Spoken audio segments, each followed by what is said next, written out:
لیکن اس میں رک کے ایک درخواست کروں گا اپنی بیٹیوں سے، اپنی ماؤں سے، اپنی بہنوں سے، کہ جب ہماری زبان دن میں اٹھتے وقت، بیٹھتے وقت، آتے وقت، جاتے وقت، چلتے پھرتے، جب زبان پر یہ جملہ ہے صلی اللہ علیہ وسلم، مختصر درود ہے نا یہ، صلی اللہ علیہ وسلم، کتنی مبارک وہ زبان ہوگی۔ لیکن بعد میں ہمیں یہ سوچنا چاہیے کہ جس زبان سے ہمیں کہا صلی اللہ علیہ وسلم، تو اب ہمیں اپنے آپ سے عہد کرنا چاہیے، اے اللہ ہماری زبان پر تو نے جاری کر دیا صلی اللہ علیہ وسلم، اپنے حبیب کے لیے درود جاری کر دیا ہے، سلام جاری کر دیا ہے، اللہ اب اس زبان سے میں چغلی نہیں کروں گی، اللہ اس زبان سے میں تانا نہیں دوں گی، اللہ اس زبان سے میں بہتان نہیں باندھوں گی، اللہ اس زبان سے میں گالی نہیں دوں گی، اے اللہ اس زبان سے میں جھوٹ نہیں کہوں گی۔ اگر مائیں، بہنیں اور بیٹیاں اس طرح کی سوچ بنا لیں تو پھر اندازہ کریں کہ گھروں کا ماحول کیسا بنے گا۔ جس گھر میں جھوٹ نہ ہو، جس گھر میں چغلی نہ ہو، جس گھر میں بہتان نہ ہو، جس گھر میں طعن و تشنیع نہ ہو، جس گھر میں نفرت نہ ہو، وہ گھر جنت کا گہوارہ نہیں بنے گا تو اور کیا بنے گا؟ جنت کا گہوارہ نہیں بنے گا تو اور کیا بنے گا؟ اس لیے کہ اس زبان سے وہ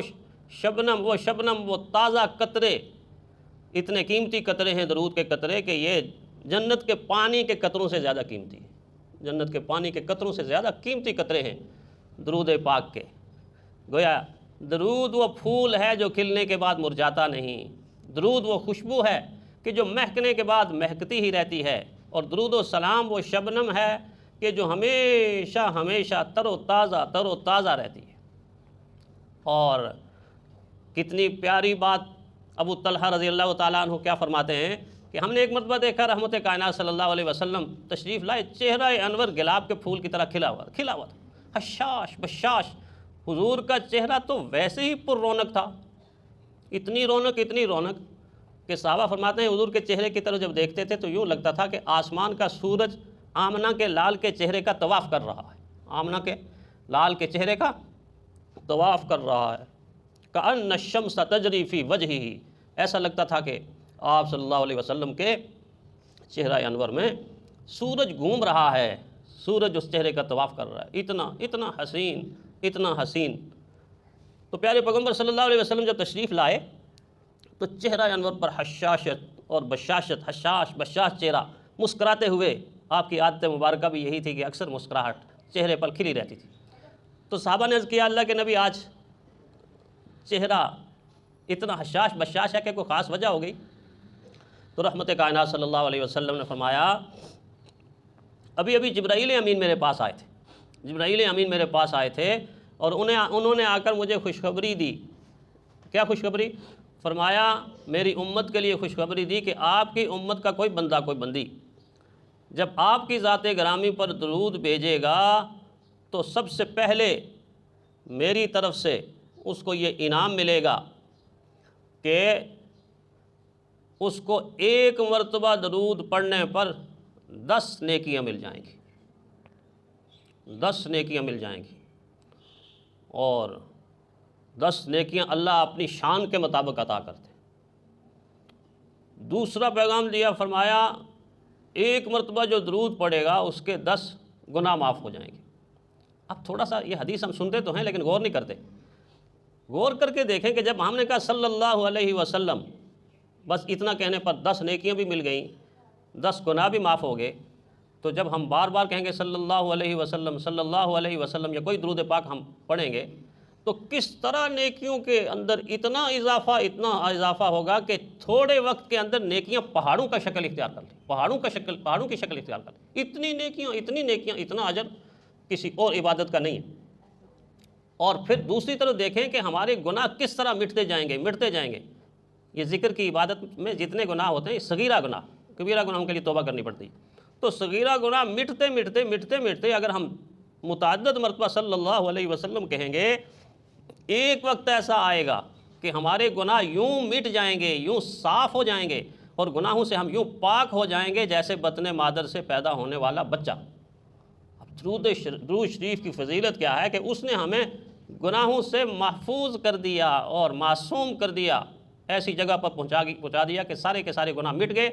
ذکر کی وجہ سے صغیرہ گناہ، اور ساتھ اگر توبہ کریں گے تو کبیرہ گناہ بھی معاف ہو جائے گا۔ اور پھر تیسری بات جو فرمائی، جو اکثر ہم حدیث میں سنتے ہیں کہ تیسرا انعام کیا ہے کہ ہم اس کے درجے بلند کر دیں گے،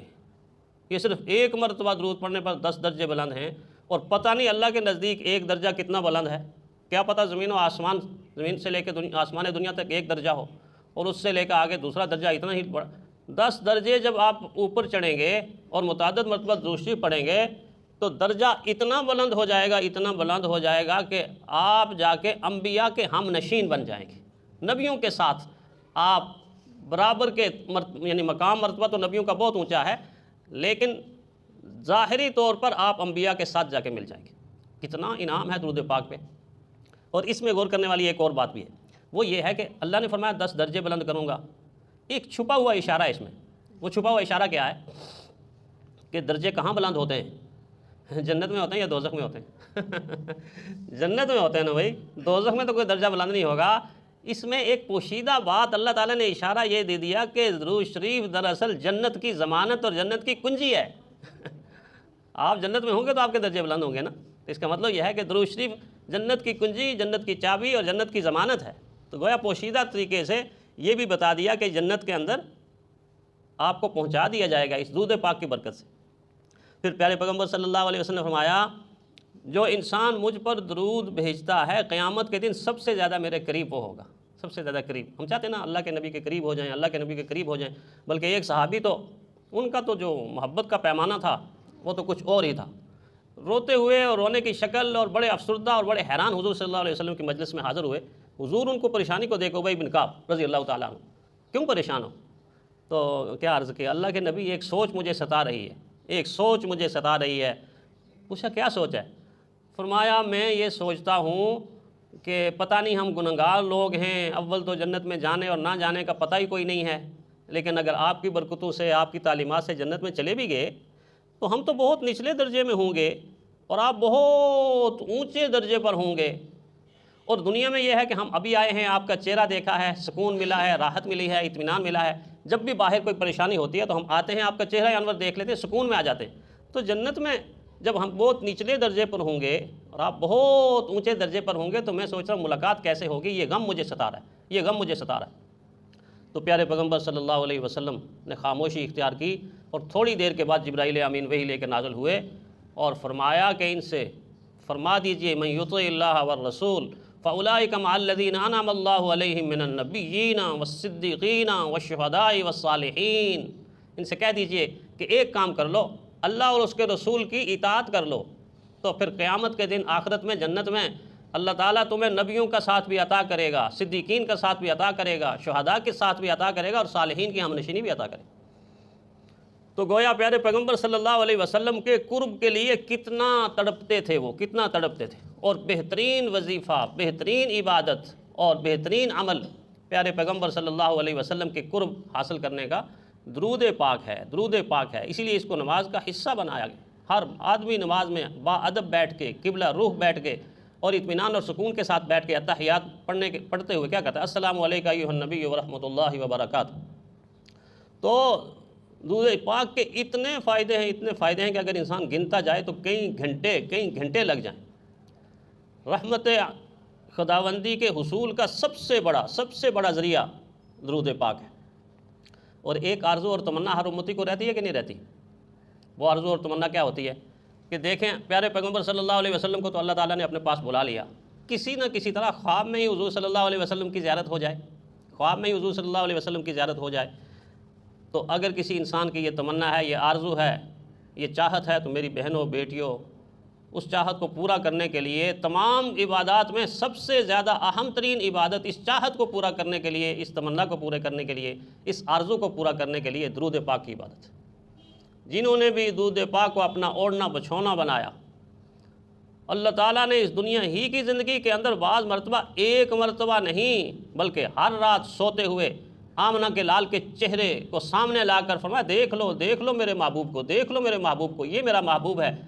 کہ جس پر آپ صبح بھی درود بھیجتے ہیں اور شام کو بھی درود بھیجتے ہیں۔ اور خاص کر میں اپنی بہنوں اور بیٹیوں سے یہ درخواست کروں گا کہ اگر آپ اس کی عادت بنا لیں تو گھروں کی ان بن ختم ہو جائے گی۔ ان بن ہوتی ہے نا ہر گھر میں، ان بن ہوتی ہے نا، یہ ان بن فطری چیز ہے، یہ ان بن تو انبیاء کے گھروں میں بھی ہوتی ہے۔ ایک مرتبہ رحمت کائنات صلی اللہ علیہ وسلم اپنے حجرے میں تشریف فرما تھے، میری اور آپ کی امی، جس امی پر ہزارہا مائیں قربان ہوں، عائشہ صدیقہ رضی اللہ تعالیٰ عنہ کسی بات سے تھوڑی خفا ہو گئی، تو خواتین جب خفا ہوتی ہیں تو ان کی نیچر میں اللہ تعالیٰ نے کچھ چیزیں ایسی رکھی ہوئی ہیں کہ وہ ایک ہی چلتی آ رہی ہیں، اور ان میں سے ایک چیز یہ ہے کہ وہ منہ دوسری طرف موڑ لیتی ہیں منہ دوسری طرف موڑ لیتی ہیں،